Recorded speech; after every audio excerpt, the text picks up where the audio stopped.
Salam, hər vaxtınız xeyir olsun. Biz yenə də problemli sistemin həlli üçü dəvət almışıq. Gördüyünüz kimi artıq dəncə qabımızı, dəvrə nasosunu qurduq. Görün bura necə belə bir qarışıq yerdir. Dostlar, bunu vurğulayım ki, kombi bu divarın arxasındadır.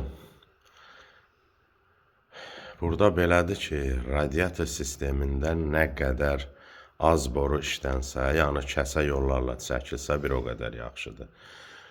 Evimiz 3 mərtəbədir. Ev sahibi bir usta dəvət edib, gəlib o da 25-in ona dəvrə nasosu kombinin altında birbaşa qoyubdu.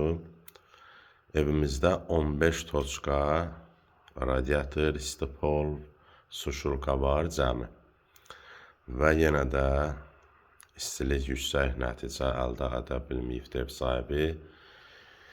Bizi dəvət elədi, bax görürsünüz, yaxından baxın, bax belə bir vəziyyətdə çəkilibdir buranın sistemi. Biz gəldik, kombinin altında özünün dəvrə nasosu var idi. Başqa müştəri alıb qoyubdu. Bunu biz açdıq, çıxartdıq və dəncə qabı təyin elədik, qurduq. Dəncə qabından sonra qoyulan dəvrə nasosu evi devr edəcəkdir. Beləliklə, bizim kombidən gələn gediş xəttimiz dəncə qabına qoşulub. İndi dönüş xəttini qoşacaq. Kombi ancaq, belə desək, ancaq evi devr etməyəcəkdir.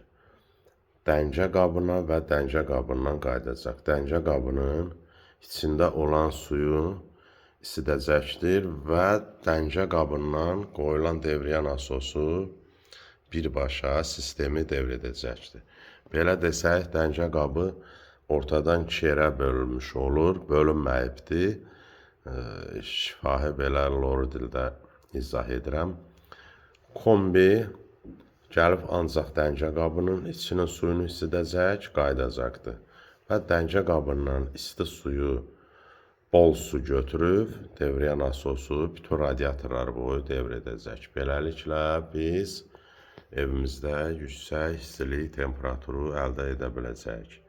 İşimiz davam edir, bu qədər. Kimdə belə bir problemlər olarsa, bizə müraciət edə bilər. Səhifədə əlaqə nömrəmiz var. Hələlik bu qədər. Allah amanında qalın.